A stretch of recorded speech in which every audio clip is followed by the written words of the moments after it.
Government എന്തോ? Aditya government ആ അതെ അതെ അതെ ആ ഗസ്റ്റ് ആയിട്ട് വിളിച്ചു ആദ്യത്തെ ചേച്ചി ഞാനും കൂട്ടുകാരാണ് അറിയാമോ? ആദിത്യ ഗവൺമെന്റ് എന്തോ? ആദിത്യ ഗവൺമെന്റ് ആ അതെ അതെ അതെ ആ ഗസ്റ്റ് ആയിട്ട് വിളിച്ചു ആദ്യത്തെ ചേച്ചി ഞാനും കൂട്ടുകാരാണ്. എന്താ പറയാ, രേണു സുധി എയറിലാണല്ലേ. അപ്പോൾ പല വീഡിയോസും കാര്യങ്ങളൊക്കെ ആയിട്ട് ഇപ്പോൾ പുള്ളിക്കാരി ഭയങ്കര എയറിലാണ്. അപ്പോൾ എയറിലാവാൻ തന്നെയാണ് പുള്ളിക്കാരി ആഗ്രഹിക്കുന്നതും. പുള്ളിക്കാരുടെ ഓരോ വീഡിയോസുകളും കാര്യങ്ങളും എടുത്തു നോക്കുന്ന സമയത്ത് നമുക്ക് മനസ്സിലാവും. ഇപ്പോൾ അടുത്ത് എന്താണ് രേണു സുധി വിവാഹിതയായി എന്നുള്ള വീഡിയോസുകളും കാര്യങ്ങളും അതുപോലെ പോസ്റ്റൊക്കെ നമ്മൾ കണ്ടതാണ്. അപ്പോൾ അത് ഒരു ബ്യൂട്ടി പാർലറിൻ്റെ ഇതിന് വേണ്ടിയിട്ടാണ് അത് ചെയ്തതെന്നാണ് പറഞ്ഞിട്ടുണ്ടായിരുന്നത്. അത് കഴിഞ്ഞ് എന്താണ് എത്രയോ മണിക്കൂർ കഴിഞ്ഞതും മഴവിൽ കേരളത്തിൽ ഇവർ രണ്ടുപേരുടെ ഒരു ഇൻ്റർവ്യൂ വന്നു. അപ്പോൾ ആ ഇൻ്റർവ്യൂവിന് പ്രൊമോഷന് വേണ്ടിയിട്ടാണ് ഇതൊക്കെ കാണിച്ചു കൂട്ടി എന്നുള്ള തരത്തിലുള്ള എന്താണ് ഇതും ഓരോരുത്തർ പറയുന്നുണ്ട്. ഇപ്പം എന്താ പറയുക, ഇപ്പോൾ വന്നിട്ടുള്ള ഒരു ഇത് എന്ന് പറയുവാണെങ്കിൽ പുള്ളിക്കാരുടെ ഡ്രസ്സിങ്ങിൻ്റെ കാര്യത്തിലാണ് ഇപ്പോൾ കൂടുതലായിട്ട് ഇപ്പോൾ എന്താണ് കാര്യങ്ങൾ വന്നിരിക്കുന്നത്. അപ്പോൾ പുള്ളിക്കാരുടെ ഡ്രസ്സിങ് എടുത്ത് നോക്കുന്ന സമയത്ത് തന്നെ മനസ്സിലാവും. നേരത്തെയുള്ള ഡ്രസ്സിങ്ങും ഇപ്പോഴുള്ള ചെയ്യുന്ന ആ ഒരു ഡ്രസ്സിങ്ങും എടുത്ത് നോക്കുന്ന സമയത്ത് മനസ്സിലാവും. നമ്മൾ ആരുടെയും എന്താ പറയുക ഒരു തരത്തിൽ ഹണി റോസ് ആവാൻ നോക്കുകയാണോ എന്നുള്ള തരത്തിൽ തന്നെ നമുക്ക് തോന്നിപ്പോവും. എന്താ ചോദിച്ചാൽ നമുക്ക് നേരത്തെ ഭർത്താവ് ഉള്ള സമയത്ത് ഇങ്ങനെ ഇല്ലാതെ ഭർത്താവ് മരിച്ചതിന് ശേഷം ഇങ്ങനെ ചെയ്യുന്ന സമയത്ത് ആരാണെങ്കിലും അത് ചോദിക്കും. അതിന് ആരെയും കുറ്റം പറയാൻ പറ്റില്ല. എന്തായാലും ഇപ്പോഴത്തെ ഡ്രസ്സിങ് ഭയങ്കര മോശമാണെന്ന് തന്നെ പറയാം. ശരീരം പ്രദർശിപ്പിക്കുന്ന രീതിയിലുള്ള ആ ഒരു തരത്തിലുള്ള ഡ്രസ്സിങ്ങാണ് പുള്ളിക്കാരി ഇടുന്നത്. എന്തായാലും നമുക്ക് ആ കുറച്ച് കാര്യങ്ങളും കൂടെ ഒന്ന് നമുക്ക് കണ്ടിട്ട് വരത് കണ്ടു നോക്കൂ. തിരിച്ചും എല്ലാവരോടും ഇഷ്ടം, നെഗറ്റീവുകാരോട് എങ്ങനെ ഇഷ്ടപ്പെടുന്നത് എന്നാലും കുഴപ്പമില്ല. അത് ഞാൻ നേരിട്ട് കാണുമ്പോൾ എന്തായാലും നെഗറ്റീവ് പറയത്തില്ല, പോസിറ്റീവ് പറയത്തുള്ളതെന്ന് അറിയാം. അതുകൊണ്ട് എല്ലാവരോടും ഇഷ്ടം, അത്രേ പറയാനുള്ളൂ. ഈ ഒരു ഡ്രസ്സിങ്ങിലാണ് പറയുന്നത്. അതായത് ഷാൾ ഇട്ടിട്ടില്ല, എന്താണ് മുടി വെച്ചിട്ട് ഇങ്ങനെ പുള്ളിക്കാരൻ്റെ അത് എടുത്ത് നോക്കുന്ന സമയത്ത് തന്നെ മനസ്സിലാവും. ആ മുടി വെച്ച് ഇങ്ങനെ കുറേ ഇതിലിട്ട്, അപ്പോൾ ഈ ഒരു കാര്യത്തിൽ മാത്രമല്ല കുറേ ഇതിൽ ഇങ്ങനെ മുടി വെച്ച് ഇങ്ങനെ ഫ്രണ്ട് മറയ്ക്കുന്നത്. അപ്പോൾ എന്തിനാണ് ഷാൾ ഇടാതെ മുടി വെച്ചിട്ട് ഇങ്ങനെ മറയ്ക്കുന്നത്? ഇപ്പോൾ കാണിക്കാനാണ് നിങ്ങൾ ഉദ്ദേശിച്ചതെങ്കിൽ കാണിച്ച് നടന്നുകൂടെ തരത്തിലുള്ള കമൻറ്റുകളും കാര്യങ്ങളൊക്കെ വന്നിട്ടുണ്ടായിരുന്നു. അതൊരു സത്യം തന്നെയാണ്. നമ്മൾ എന്താണ് അങ്ങനെ നമ്മൾക്ക് ഒരു ഡ്രസ്സിങ് ചെയ്യുന്ന സമയത്ത് നമുക്ക് എത്രമാത്രം അതിൽ കംഫർട്ടബിൾ ആണെന്നുള്ളത് നമുക്ക് കണ്ണാടി നോക്കുന്ന സമയത്ത് മനസ്സിലാവും. അപ്പോൾ അത് ഇട്ട് കഴിഞ്ഞിട്ട് പിന്നെ മറ്റുള്ളവർ കാണുമോ എന്നുള്ള തരത്തിൽ ഇങ്ങനെ മുടി വെച്ച് മറച്ച് നിൽക്ക്, അത് കാണുന്നവർക്ക് തന്നെ ഒരു ഇറിറ്റേഷനാണ്. അപ്പോൾ അങ്ങനെ ചെയ്യേണ്ട കാര്യമില്ല. പുള്ളിക്കാരി ഏതോ ആദ്യത്തെ ഒരു ഇൻ്റർവ്യൂ ഇൻ്റർവ്യൂ അല്ല, അത് ഉദ്ഘാടനം ചെയ്യാൻ വേണ്ടിയിട്ട് എന്തോ ഒരു ഇത് കിട്ടിയിട്ടുണ്ട്. അതിൻ്റെ ഭയങ്കര സന്തോഷത്തിലാണ് പുള്ളിക്കാരി. ആ ഒരു ഇതിലാണ് ഈ ഒരു ഡ്രസ്സിങ്ങുമായിട്ട് വന്നിട്ടുണ്ടായിരുന്നത്. ഈ ഒരു ഇതിൽ മാത്രമല്ല, വേറൊരു വീഡിയോ ഞാൻ പല വീഡിയോകളിലും പുള്ളിക്കാരി ഇങ്ങനെ ഫ്രണ്ട് ഇങ്ങനെ എക്സ്പോസ് ചെയ്യുന്ന രീതിയിലുള്ള ആ ഒരു ഇതാണ് പല വീഡിയോസിലും കണ്ടിരിക്കുന്നത്. നമുക്ക് അനുയോജ്യമായി നമുക്കത് കംഫർട്ടബിൾ ആണെങ്കിൽ മാത്രം നമ്മൾ ആ ഒരു ഡ്രസ്സ് ഇട്ടാൽ മതി. പിന്നെ മുടി വെച്ച് മറിച്ച് നിൽക്കേണ്ട കാര്യമില്ലല്ലോ. എന്തായാലും പുള്ളിക്കാരി പറയുന്ന കുറച്ച് കാര്യങ്ങൾ കൂടെ നമുക്കൊന്ന് കണ്ടു നോക്കൂ. ഇങ്ങനെ ഒരു സംഭവം വന്നപ്പോ എങ്ങനെ തീരുമാനം എടുത്ത് ഒറ്റയ്ക്ക് തീരുമാനത്താണോ ചെയ്യാൻ? ഞാനെല്ലാം ഒറ്റയ്ക്കാണ് തീരുമാനം, എനിക്ക് വേറെ ആരും തീരുമാനം. പിന്നെ എന്റെ തീരുമാനങ്ങൾ ഞാൻ മൂത്ത മോനെ അറിയിക്കും, വർക്ക് വരെ അവനെ അറിയിക്കും, അവൻ ഓക്കെ പറയും. അവനെന്തെങ്കിലും വർക്കിൽ കണ്ടിട്ട് കഴിഞ്ഞ ദിവസമാണ് അമ്മ ഇതെന്താ കഥ എന്ന് പറഞ്ഞൊരു കൊച്ചു ചില ഇതെന്താ എനിക്ക് മനസ്സിലായില്ല. അപ്പൊ ഞാനത് പറഞ്ഞു അങ്ങനെയൊക്കെ ഞാൻ ചെയ്ത വേഷങ്ങളൊക്കെ.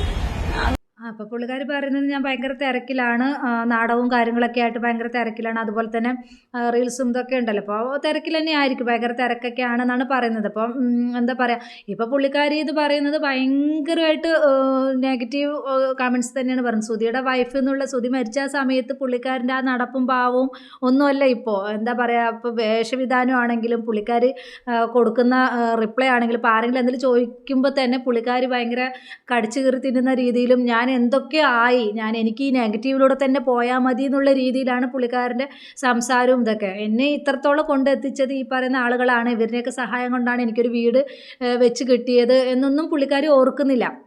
പുള്ളിക്കാരിക്ക് എന്താ പറയുക, ഇപ്പം നമുക്ക് ഫേമസ് ആകണമെങ്കിൽ പല രീതിയിൽ ഫേമസ് ആകാം. സുധിയുടെ വൈഫ് എന്നുള്ള രീതിയിൽ തന്നെയാണ് ഈ പുള്ളിക്കാരി എല്ലാവരും ശ്രദ്ധിക്കാൻ തുടങ്ങിയതും ഈ പുള്ളിക്കാരി ഇത്രമാത്രം ഫേമസ് ആയതും. അപ്പോൾ ആ ഒരു രീതിയിൽ പോയതാണെങ്കിൽ ഇത്രയും നെഗറ്റീവ്സ് പുള്ളിക്കാരിക്ക് കേൾക്കേണ്ടി വന്നിട്ടുണ്ടായില്ല. ഇപ്പോൾ ഈ ഡ്രസ്സിങ് ആണെങ്കിലും പല വീഡിയോസുകളാണെങ്കിലും എടുത്തു നോക്കുന്ന സമയത്ത് തന്നെ മനസ്സിലാവും.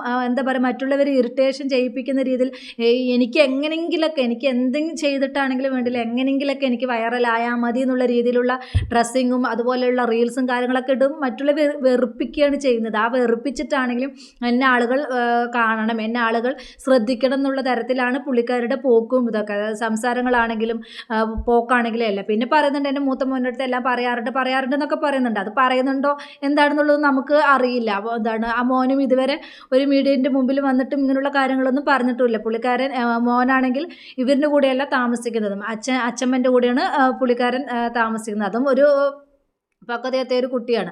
അപ്പോൾ അവനക്കും അറിയാമല്ലോ. അപ്പോൾ ഇതിപ്പോൾ പുള്ളിക്കാരിക്ക് 2 ആൺമക്കളാണ്. ഇങ്ങനെയുള്ള വീഡിയോകളും കാര്യങ്ങളൊക്കെ കാണുമ്പോൾ ഇങ്ങനെയുള്ള ഡ്രസ്സിങ്ങൊക്കെ ആ മക്കളും കൂടിയല്ലേ കാണുന്നത്. അപ്പോൾ അതൊന്നും പുള്ളിക്കാരി ഓർക്കുന്നില്ല. അപ്പോൾ എൻ്റെ ഇമേജ്, എൻ്റെ വളർച്ച എനിക്ക് എങ്ങനെയെങ്കിലുമൊക്കെ ഒന്ന് വളർന്ന് കിട്ടിയാൽ മതി എന്നുള്ള തരത്തിലാണ് പുള്ളിക്കാരുടെ പോക്കും കാര്യങ്ങളൊക്കെ. എന്തായാലും നമുക്ക് ബാക്കി കാര്യങ്ങൾ കൂടെ ഒന്ന് കണ്ടിട്ട് വരുന്നു, കണ്ടു നോക്കൂ. ഞാനല്ലേലും സിംപിളിസിറ്റി തന്നെയാണ്. എന്തിനാ പറഞ്ഞത് നമ്മൾ കാറിൽ തന്നെ യാത്ര ചെയ്തൊന്നും ഇനിയും പറയുന്നത് സിംപിളിസിറ്റി കാണിക്കും. നാട്ടുകാരെങ്ങനെയുണ്ട്? നാട്ടുകാരെങ്ങനെയുണ്ടെന്ന് വെച്ചാൽ നാട്ടുകാരല്ലല്ലോ കമന്റ് ഇടുന്ന വേറെ ആൾക്കാരല്ലേ, ഫേക്കായി നമ്മളെ ജീവിക്കുന്ന എൻവയോൺമെന്റ് കറക്റ്റ്. അത് ഞാൻ ചോദിച്ചു, നാട്ടുകാരെങ്ങനെയുണ്ടെന്നുള്ളത്. അവരെല്ലാം സപ്പോർട്ടാണ്.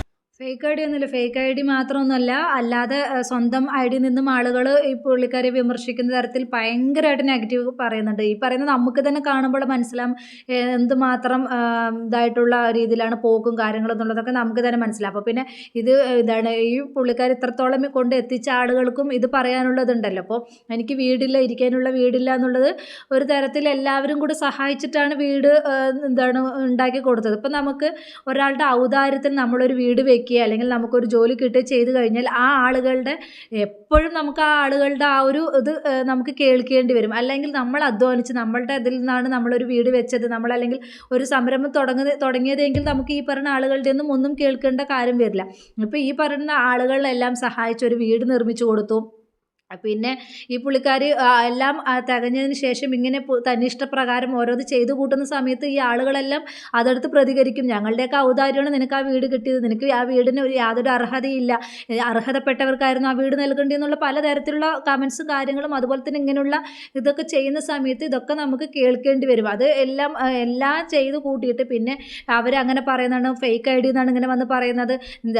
ഞാൻ വളരുന്നത് അസൂയ കൊണ്ടും പറയുന്നതാണ്, അങ്ങനെയാണെന്നൊന്നും പറഞ്ഞിട്ട് യാതൊരു കാര്യമില്ല. എന്തായാലും ബാക്കി കൂടെ നമുക്കൊന്ന് കണ്ടിട്ടായിരുന്നു, കണ്ടു നോക്കൂ.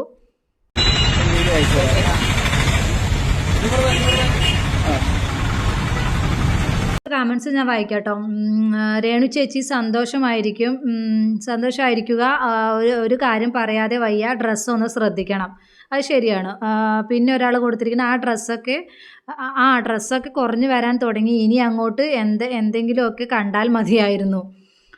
ഇവർക്കൊരു ഷോൾ ഇട്ടാൽ പോരെ, ഈ മുടി വെച്ച് മറയ്ക്കുന്നത് കുറച്ച് ആഹാരം കഴിച്ച് തടി വെക്കുക എന്നുള്ള തരത്തിലുള്ള കമൻസുകളാണ്. ഇവരൊന്നും കുറ്റം പറയാൻ പറ്റില്ല. ഈ തരത്തിലുള്ള ഇതാണ് പുള്ളിക്കാരൻ്റെ നടപ്പും പാവവും ഒക്കെ.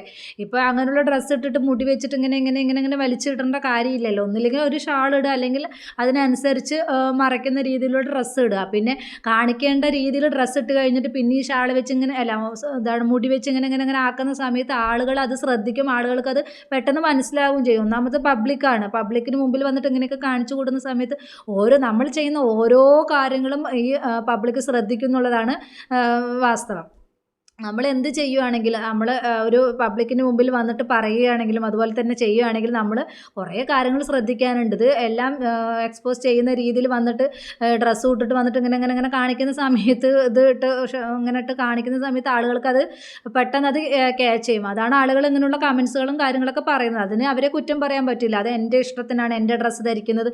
നിങ്ങൾ രേണു പറയുന്നതാണ്, നിങ്ങൾ മറ്റുള്ള സിനിമാ നടികൾ ബിക്കിനി ഇട്ടിട്ട് ഇതാവുന്നില്ലേ, അവരെ പോയി നിങ്ങളൊന്നും പറയുന്നില്ലല്ലോ, എന്നെ മാത്രം എന്തിനാണ് ഇങ്ങനെ പറയുന്നത്, അങ്ങനെ നീ ആ ഒരു സിറ്റുവേഷനിലൂടെയാണ് വന്നത് രേണു. അതുകൊണ്ടാണ് രേണുവിന് ഇത്രയും ആളുകൾ കുറ്റം പറയുന്നത്. സുധിയുടെ വൈഫ്, സുധിയുടെ ഭാര്യ എന്ന് പറഞ്ഞിട്ട് അത്രയും അത്രയും ആളുകളുടെ മുമ്പിലൊരു സിമ്പതി പറ്റി കഴിഞ്ഞതിന് ശേഷം അവരുടെ മുമ്പിലൊക്കെ ഞാൻ വലിയൊരാളായി എന്നുള്ളത് അറിഞ്ഞതിന് ശേഷം പിന്നീട് അവരെ ഒരു തരത്തിലും ഇതാക്കാത്ത രീതിയിൽ ഞാൻ എന്തൊക്കെയോ ആയി എന്നുള്ള തരത്തിൽ ഇങ്ങനെയുള്ള കാട്ടിക്കൂട്ടൽ കാണുമ്പോൾ ആരാണെങ്കിലും പ്രതികരിക്കും. അതിപ്പോൾ റിയാക്ഷൻ ചെയ്യുന്നവരാണെങ്കിലും ഈ കമൻ്റ് ഇടുന്നവരാണെങ്കിലും ആരാണെങ്കിലും അത് പ്രതികരിക്കുക തന്നെ ചെയ്യും. അപ്പോൾ നിങ്ങളുടെ എന്തൊക്കെയാണ് അഭിപ്രായം എന്നുള്ളത്, നിങ്ങളുടെ വിലയേറിയ അഭിപ്രായങ്ങളൊക്കെ എന്തായാലും കമൻറ്റ് ബോക്സിൽ അറിയിക്കുക.